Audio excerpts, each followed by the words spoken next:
Hello, everyone. Hope your semester is progressing well. It's Dr. Allen. This is week number 3. As always, I just want to make sure I state the following. One, if you have any questions, please make sure you stop by during my office hours or reach out to me. We can definitely meet face to face or on Zoom or whatever works best for you all. Also, again, if I don't know how much you all talk or see each other, if you're familiar with anyone in this class, if you all need to meet, if we need to get together as a group at some point, just fire me an email. It seems like everyone's progressing all right online, so that's good. But still, not meeting face to face, sometimes I get a little worried about how things are progressing. So, with that being said, this week we're going to look at organization. The very first thing that I want to make sure that I state, we're going to kind of start to get into, I don't know the best way to put this. It's going to be a lot of different things going on. Today, we're going to talk about organization, and the organization that I'm going to talk about is from a planning aspect, from an instructional aspect, and even from a student point of view. So I worry sometimes a little bit about making sure that I don't confuse you or just do an information dump, which I am really trying to avoid. So you will catch me probably a few times on this lecture or when I'm talking about stuff on Sakai, stating things like, you're going to see this again, or we'll go over this in more depth. That is because we will, because I'm trying to supplement things in others' points. So don't worry, if I say we're going to do it again, we definitely are going to do it again. And I don't want to just like dump the information and leave it to you to see. So with all that being said, and me babbling through this little bit of a beginning, I'm going to go ahead and share our screen and go over what our goals are for week number 3. All right, here we go. All right, so hopefully you can see I'm just going to go right to our homepage. And there's old Captain America saying he wants you to know about history. Of course, this will be up a little higher when you all look at it next week. But our goals this week, our primary goals are organization of the content when you're doing your instruction and whatever you're teaching in. For example, I was in middle school for a long time, and I kind of thought I had by the end a pretty good slotting of where all the information went and how I wanted to teach it and how. Your roles in the classroom, that's what our PowerPoint's going to really get into a little bit today. It relates to the Zevin or Zeven, whatever you prefer readings, your methods handbook, so to speak. We're going to talk a little bit about writing objectives. We're going to get into that probably in a little more depth with the lesson planning unit itself, but I still want to touch on it because some of the things we're going to get into tonight do connect back to writing objectives. Hopefully you've had some of that in 370 or are going to have that in 370. And also we're going to talk a little bit about some discussion methods. Your readings, it's a Zeven book, chapters 3 and 4. Just in case you need to know, I am starting to make a good habit. I'm trying to post my notes up if you need them. So if you need the Zeven notes, they are there. Again, just so you know, they're my notes, so they may not be grammatically perfect, but I thought they might help just because, again, not seeing you all face to face, I just trying to throw up some more resources. Your assignments for this week. Your philosophy statement is due. That'll be due on the 14th. I'm running this class Monday to Monday in case anyone has questions about assignments on the last day. So it is due next Monday, 11:59. Make sure that you do submit that on Sakai. There should be, I have not posted it up yet, but there will be a blog. Oh, no, there it is right there. Oop, I thought I did. You can click that button right there and you can click your philosophy statement. Again, it's basically your philosophy related to the purposes of being a social studies teacher. Why do you want to be a social studies teacher? What influenced you? Things like that. The rubric is posted up there if needed under the assignment and on the webpage. I'm going to go ahead and click it. Boom, there you go. But there is the rubric if you need it. And of course, it'll be up. You might have to turn it around. I think when I posted it, it scanned upside down, but you can rotate that around, no problem, I'm sure. But if you need that, it's there. But really, you can rework an old philosophy statement. That's fine. I have no problems with that. I just want to see why you want to teach social studies. It should have social studies at the heart, since you want to be a social studies teacher. But that is the philosophy statement. You can click right there.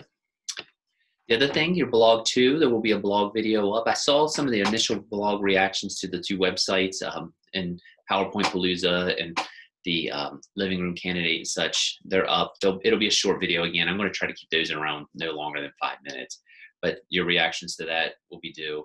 And also the second Flipgrid discussion, which I'm going to go over at the end of this because it kind of connects to a little more of the lecture. So with all that being said, I'm going to go ahead and dive right into what we're going to do this week. Again, forgive any like pauses or anything like that because I am just going for it. So nothing fancy on this PowerPoint. It is just the organization of your instruction.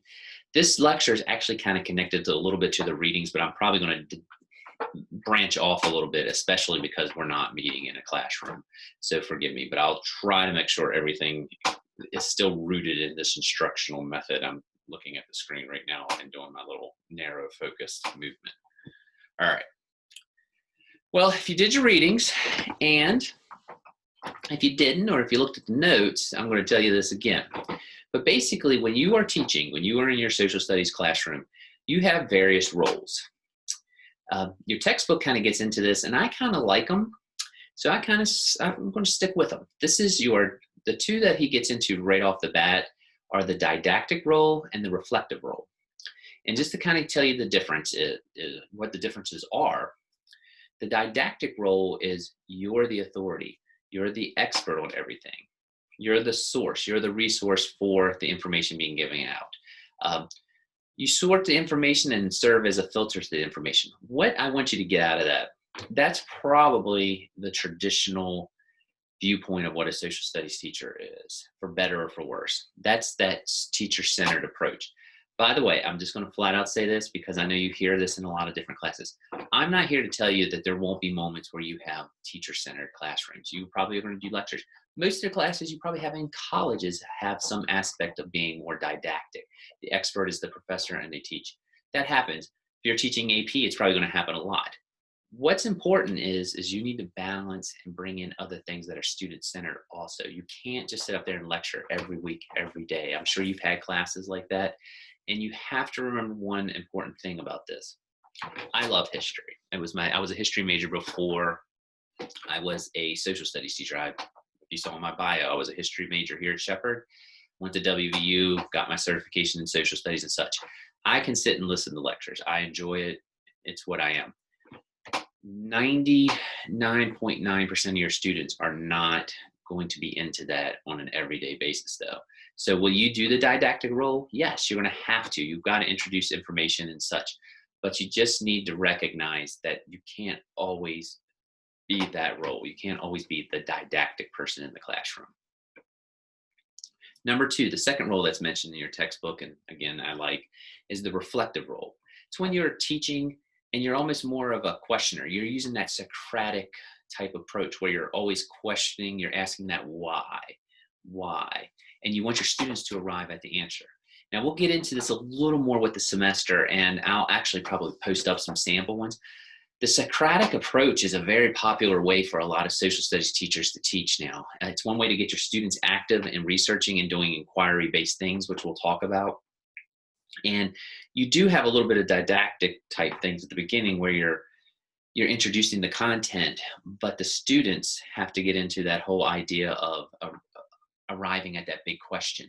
Actually, the way that we're setting up our unit plans this semester, which we'll talk about in a few weeks, is actually kind of rooted in this question-based approach. So we'll get into that. Also, you can think of the reflective person as a scientist where you're taking a hypothesis and you're testing it. We kind of do that if you think about it. I don't know if anyone's familiar with two things. Hopefully you kind of are if you're from Maryland or from West Virginia. If you're from West Virginia, you're probably familiar with social studies fair. You should have had a thesis in your social studies fair project if you've ever done it. And if you're in Maryland and potentially West Virginia, some West Virginians do this. National History Day, there's usually a theme and you're trying to, again, arrive or solve questions that you have from your research. It's a different approach, but it's still rooted in that student-centered type of way. So you're probably going to be a didactic teacher at sometimes. You're probably going to be a reflective teacher at sometimes. And finally, it's not clicking. Click. Maybe I'll screen it out there. We'll just do it that way. Finally, effective teacher. This is where you're a socializer, you're the devil's advocate. You can incorporate this sometimes into your lectures. Um, this is the one that you want students to kind of start to become aware of things. We're going to talk about objectives. There's different types of objectives that you need to write in social studies, and some of them are empathy-based, social-based, things like that. You want students to become aware and kind of arrive to points on their own. That's the effective. I think you're going to find when you teach in a social studies classroom, you're probably going to take points of view or sides that you never thought you would, or may even be different than what you believe, because you want to expand the students' minds. So that's the effective. A lot of times it's based in discussion. A lot of people when they're in this class think they want to teach high school right off the bat. I have to admit, I like middle school, but with that being said, I think they envision, if you seen Dead Poet Society or something like that, where you just come in and you do the discussions and there's an orderly debate. That does, happen, but there's work as far as like trying to set that structure up and having an orderly and rational discussion. So that gets into your classroom management and planning, which we'll get into. But if you're going to do effective, you're going to have a very student-oriented discussion type class. So those are kind of the three roles that I think most people see themselves as social studies teachers. You're going to fill a didactic role, where I guess we could just say you're going to be the expert, you're going to lecture. There's a potential where you'll be the reflective, where you're going to ask a lot of questions and have students come to their answers, do a little bit of research. And then, you're going to have that effective role where you're almost like a socializer, debating, very active, student-oriented discussion, that you're almost there as a guide, so to speak. So those are three roles that you can kind of think about yourself, or organization. Those are three roles that you'll fill. Why am I doing that? We would do 1, 2, 3. Those are the three roles that you will probably fill in some aspect in a social studies classroom in a given year. Or let me put it this way, you should. So those are three teacher roles when you're thinking about organization. Now, we kind of talked about standards a little bit last week. I'm going to do this. I know we talked about National Council of Social Studies standards last week. They're very, very important. I want you to be familiar with them. You did a Flipgrid assignment and everything. The standards that you're probably going to affect you more on a day-to-day basis are going to be your state standards. For me, I'm most familiar with West Virginia. So that means I know you're certified. You're going to be certified 5 through adult, but just for the purposes of this class, 5th grade is usually some form of U.S. history. I think it goes up to history up to World War I, U.S. history. 6th grade is usually that World War I up to present. 7th grade is some form of world. 8th is West Virginia studies. 9th grade, we're doing this ideally. I know APs and such kind of affect things different ways, but traditionally 9th grade is a world history class. 10th and 11th grades are U.S. history, and 12th grade is civics. Now, obviously, you can sprinkle in AP Euro, AP World, things like that. But those standards are going to affect your organization and how you teach. Your standards are what's going to be rooted in what we just went over with effective, reflective, and effective, because that's what you're teaching. Your objectives, which we're going to talk about here in a minute, they're also rooted in those standards. You're going to write your you're going to write your objectives based on your standards. So what you need to do is come up with clear and purposeful objectives. Those standards provide the general framework, and then the objectives expand how you're going to do it in the classroom. I didn't write them down, but you'll probably see it on the Flipgrid. You've probably seen the term SWBAT, student will be able to. Those are your objectives. The important thing with objectives, and you're going to have to do this on the Flipgrid this week, objectives should be somewhat detailed. And I think this is I don't want to say a trap. It's something that myself included, when you write objectives, sometimes they're very, very bare bone. I'm going to throw a term out at you here in a slide or two that you've probably heard of, and I don't want anyone to get all freaked out about it, but it's EdTPA. They're going to want very detailed objectives. And when we do our lesson planning, then we'll get into objectives a little more with that. If you look here, this is kind of going to be the setup we're going to use for our inquiry based. I'm going to go right there. And if you look at these across the board, they're answering a question, by the way. There's objectives right there. And those objectives, you could add the SWBAT right there. Student will be able to create a chart showing similarities and differences among historical accounts of the Dust Bowl. There's a verb, create, and there is social studies language, Dust Bowl, in there. Student will be able to create, student will be able to write, and then you get into there. Student will be able to write. There's also ones where you might have student will be able to empathize. You know, one thing with objectives that you are going to get into, there's skill-based objectives, there's knowledge-based objectives, and a term that I use because my doctoral head always used it is attitudinal, where you're trying to alter attitude. Those are all things that you can kind of get into with objectives. So, you know, just write good detailed objectives. I'm not saying when you get out in the field, you may see things that are more like students will be able to use a map. It's not really that great. I'm not going to sit here and kid you. You're going to see that. I think every teacher has been guilty of writing ones like that. But, you know, for the purposes of this class, and you want to get in the habit for EdTPA, you want to write good, detailed objectives. Whoops, sorry, I lost my spot. There we go. And I mentioned this, and I'm not going to get bogged down with this too much today, but two other things that are related to organization that you want to be aware of. EdTPA is more of a shepherd thing, but we're going to talk a little bit with lesson planning about your central focus or your main idea of your lesson plans and organization and such. And C3 approach, that's kind of how you organize our inquiry-based lessons. I said I would do this. I'm going to name drop these two things. We're going to get into a little more detail with them both in the coming weeks. But for right now, I just want you to be aware, we are going to talk a little bit about EdTPA. Actually, if you look, there is one assignment. It's the U.S. history textbook. We're going to do a little bit with EdTPA with that. And I'm going to try to get all that information up in the next week or two. But you know, EdTPA is something you need to be aware of and how their unit plans and such are set up. Well, let me rephrase that. There's no actual template for the EdTPA unit or lesson plans, but you have to have all this select content in it. Dr. Johnson does a fantastic job getting you ready for that, but I still feel like we need to talk about it a little bit, and we will, but don't sweat it. I just wanted to name drop it. And also the C3 approach we're going to talk about when we do our unit plan approach or lessons. That is that inquiry-based thing that I mentioned. If you look at this website, and I can probably post the website link up under this Sakai place, there's sample lesson plans. We're going to look at it. We're going to try to do inquiry-based lesson plans because that is really what the schools are looking for. As you can see, this is a unit, and it's detailed. There's a lot of information there, but we'll talk about it. You all can do it, no problem. It's just more, I don't think unit planning or lesson planning is hard. It's more time-consuming. So again, don't lose too much sleep over this slide. I'll come back to that on another date, but I just wanted you to be aware of it as far as when you're thinking about objectives and things like that.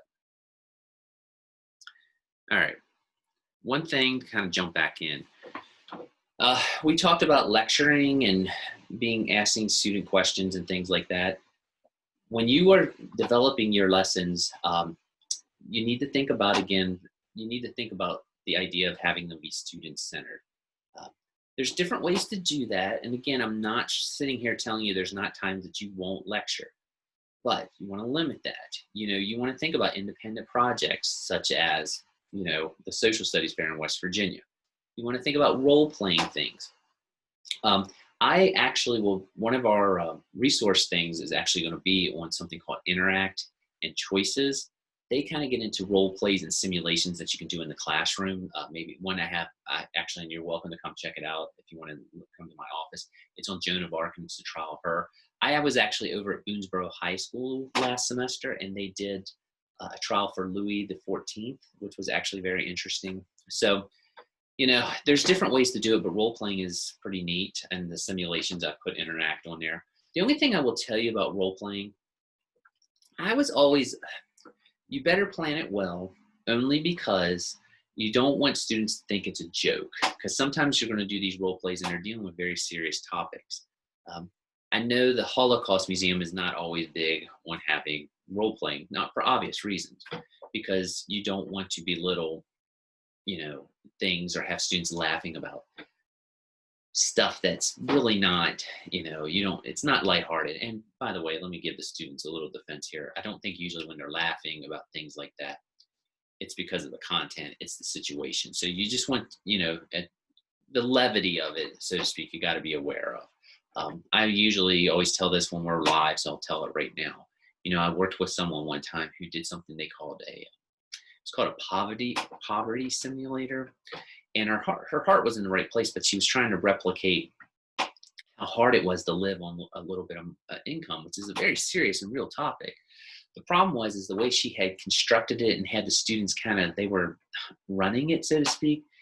It came off as not as serious, and I don't think the students were getting out of it what she wanted them to, if that makes any sense. So, when you're doing your planning and you're trying to get students to come to these big answers, you need to be aware of how you're planning it and what your end goals are, what your objectives are.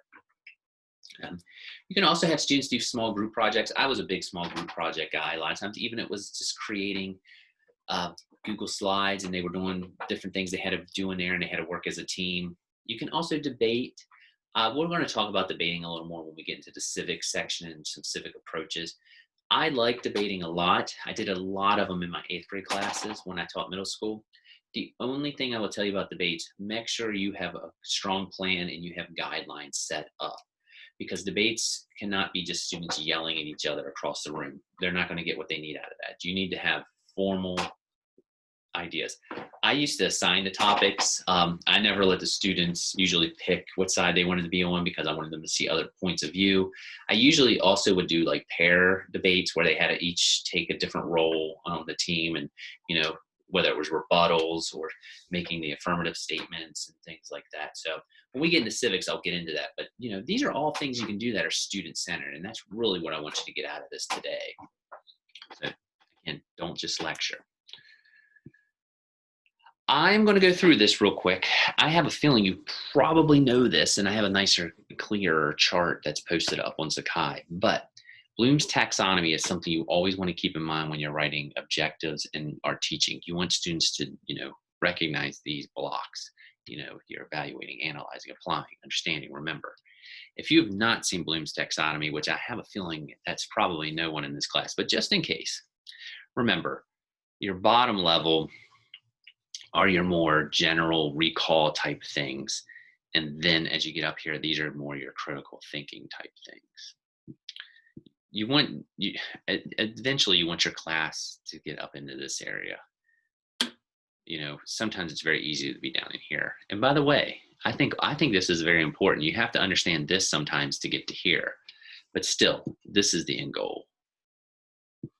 So I'm not going to get into old versus new, but just to fly through them real quick. You're remembering or knowledge. Knowledge. Oops, let me go back up there. Yep, remembering is that's your recall of facts. If you're writing up objectives, that might be defined, described. Identify, list, match, name. Those are your recall. That's right there. It is recall. That's the basic stuff. An assignment, that might be an example of a recall assignment. You might have them do a free write, and they identify 3 causes of the Civil War, or they define the progressive movement or progressivism. That's recall type things. That's a good assignment for that. Understanding comprehension, I think that's self-explanatory, but some objective type words students will be able to classify, students will be able to convert, students will be able to describe, students will be able to paraphrase, students will be able to understand. That's a common one. I was very guilty of this one right there. And as an example of an assignment would be, you might have students paraphrase an author's argument. If that's a nice one actually for an inquiry-based thing, maybe you might have, I'm going to broad stroke here, maybe you have the Magna Carta and you have them, what's the Baron's goals with this, or, and such. You might have students discuss things that are missing, or there's gaps in something in a paragraph. That's just a basic understanding or comprehension of something. Applying An application, that's your next blooms. And as you can see there, there's a lot of objectives that could fall in there. By the way, these verbs are not the end all be all with these alignments to these. These are just ones that seem to connect pretty well with that slot on blooms. Student will be able to act, administrate, or administer, collect, transfer. They're going to apply the information. They're going to develop. That's a great one. Students will establish maybe a position on something. Ask students to relate classroom instructions on the immigrant experience in the United States to primary sources which you provide. Ask students to use the primary source to teach a course theme to their peers. That means they're applying the knowledge that they had. That might be something. That's a pretty good student-centered activity, actually. Analyzing, you're breaking down information. Students will be able to break down, correlate, diagram, differentiate, outline. Those are all different things that could kind of fall into that. In an exam essay question, students will be asked to analyze the systems for European settlement. That sounds very AP test oriented. You might do that if you're teaching an AP class. Prioritize maybe a cause. Distinguish, those are all good objectives with this level. I'm going to get into synthesis. Boom, boom, boom. Evaluation. That was old blues. They're still important, but I'm not going to worry about it. Evaluation, judging the value of material based on a person's values or opinions. This is a pretty high level thing. So you're asking students to take a position on something. Students will praise. Students will compare and contrast. I do want to say one thing about compare and contrast. That's one of those ones that can go way up or way down, depending on how you phrase it and what you're having your students do. Most students conclude. That's a great one with research. Justify. Students will be able to justify. So again, when you're doing this organization of your instruction and your objectives, which need to be connected, you can use blooms as something to kind of get organized.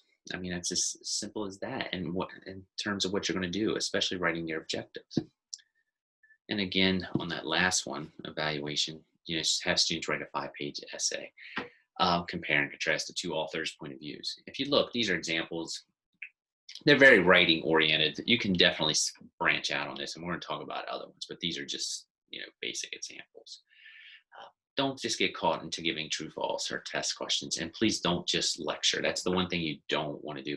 Now, you can have very active lectures, but you don't want students who are there 180 days in a year listening to you talk every day, except for when you're giving a test. That's what you want to try to avoid.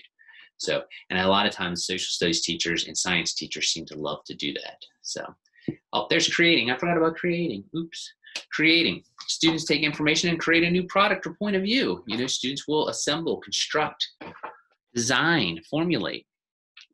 This is a great one. Students will write a song about an important issue. I used to have students write songs in 7th grade. I will show you that. I don't have that. I'm in my home right now, as you can see, but it's in my office. I used to have students. We used to have these things when I started teaching called CDs, compact disc. I don't know if you're familiar with them. But they used to come in a case, like an old PlayStation case or something. And I used to have students design the cover. They would have, and they couldn't do it on a computer. They had to have someone draw it. They would write a band history. They would come up with 10 song titles.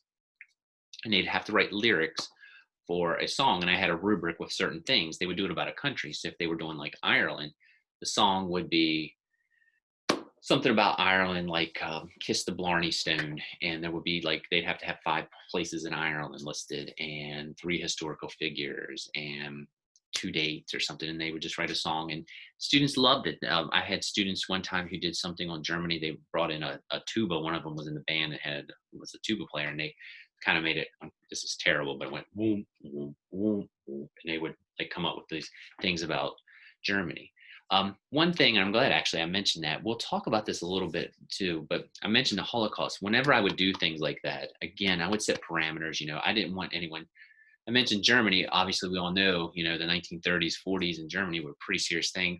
I would have them steer clear from things like that, just because I didn't want if we were just talking about Germany as a country, not as a historical type thing. So anyway, that's another one that's creative. That's a nice one, actually, the song. I put this on here. I was a little better than I thought. Here's another thing, and I have posted these up on Sakai, and I will show you in a minute. But one thing I would have students do, I have these little charts. Sometimes getting organized also means getting the students organized in what they're supposed to do.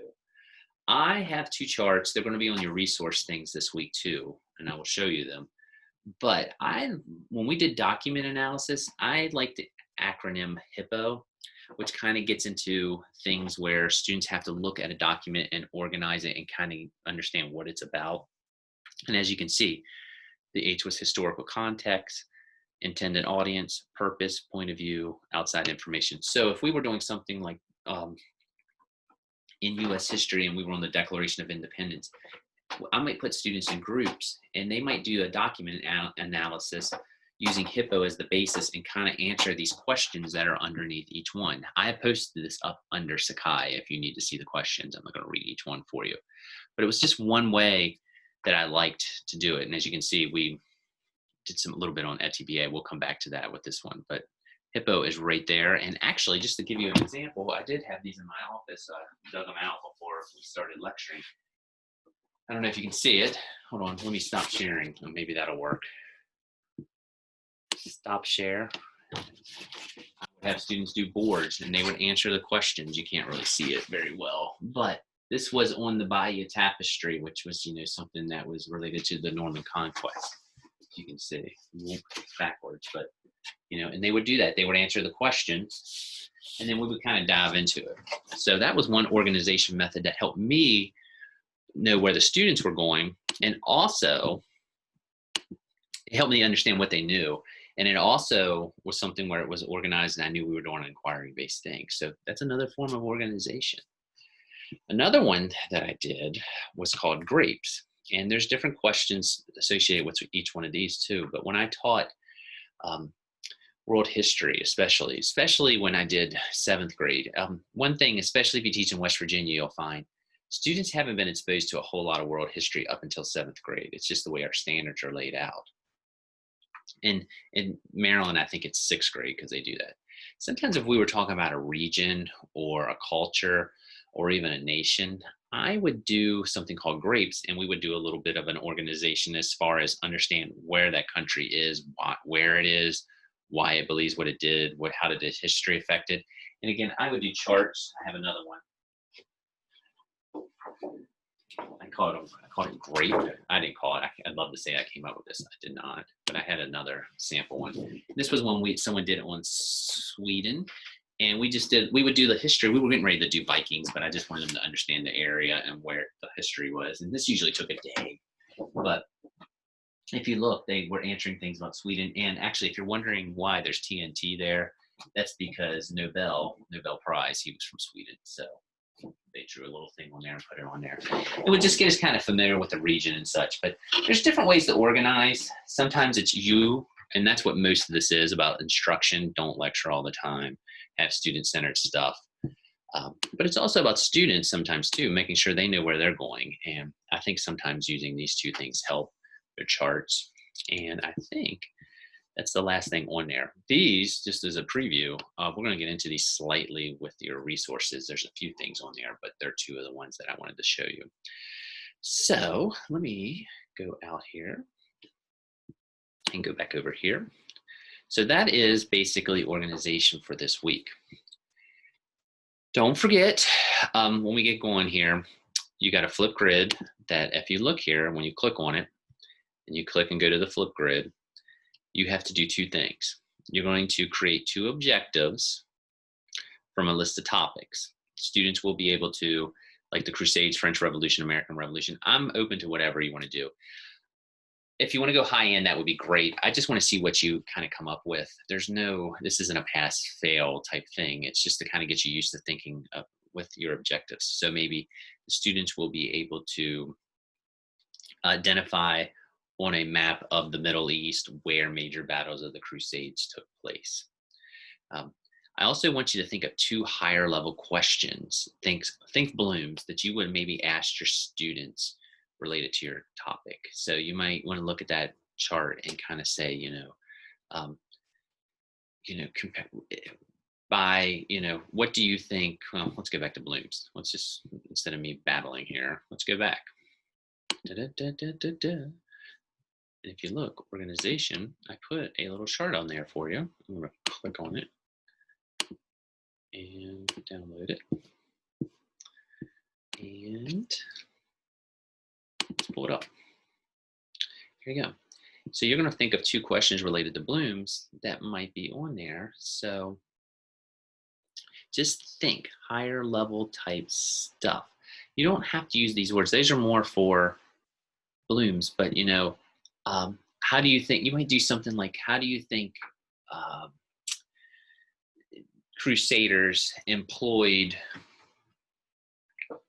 weaponry during the Crusades? Or how do you think that the French Revolution, that's a little bit, hold on here, pause. Oh, sorry, I got a little tongue-tied there, but I wanted to make sure we were on the same page. If you're coming up with your blooms questions, you want to think about it this way, like, how do the French Revolution and the American Revolution compare? I'll put this up here, but this was one site I had on the website, or Sakai, and I forgot to pull it up. There's some examples. So basically, so I didn't butcher this too bad, with your flip grid, you want to come up with 2 objectives. Students will be able to ... on those topics listed. And then you want to come up with 2 questions that you want your students to be able to answer, and you can use your blooms, and you can use this sheet as kind of a diagram. And sorry about that. I got a little tongue-tied there. And actually, I think I just said I would show you that. I didn't share the screen. This is falling apart on me here. Boom. There you go. That's the page. So how would you describe, the French Revolution? How would you compare the French Revolution and the American Revolution? Things like that. 2 objectives, 2 questions. As bad as that was babbled, I think you all could probably figure that out. 2 objectives, students will be able to.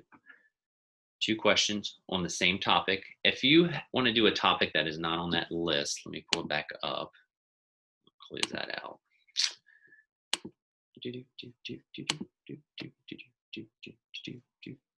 We'll go back, and as you look right here, if you can see, I have the French Revolution, American Revolution, apartheid in South Africa, West Virginia State Home. Those are just a sample. If you want to do something on something different, that is fine. I would like you to reply to someone in your class if you could. That would be very nice. And forgive me, that got a little sloppy there a little bit. But also, if you need it, this is posted if you need your blooms. This is a much nicer chart than the one on the PowerPoint that I just did. That, I think, should knock everything out for this week. If you have any questions, I am going to stop sharing now. If you have any questions, feel free. I know that last 3 or 4 minutes there with that flip grid got a little rough, but that's what happens with education. Guess what? Short memory. If I can give you anything from this, forget about it. It's out. So hopefully you take something out of that. If you have any questions, again, please stop by and see me, and I'll talk to you next week. Have a good day. And we will get into unit planning in the near future and EdTPA. So those are 2 things that I'd name drop that you need to get ready for. Talk to you later. Bye.